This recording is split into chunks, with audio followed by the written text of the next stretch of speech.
आपल्या बाईने पनीर राईस मागवले. बाई कसं लागतं यो?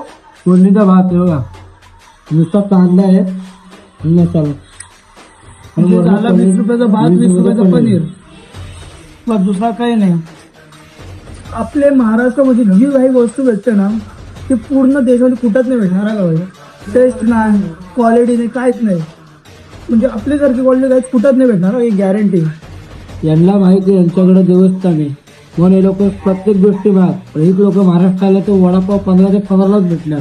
त्यांची लायकी क्वालिटी पाहिजे भाई महाराष्ट्रामध्येच भेटल, नुसता कुठंच नाही भेटणार.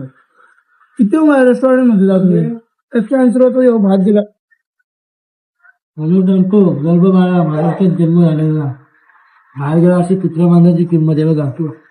गर्भ बाळा महाराष्ट्रात चांगला खाताव. 180 मध्ये तो भात, जिरा भात आपल्या घरचे बनवतो सकाळच्या तळलेला नाश्ता तो राहायचे तो.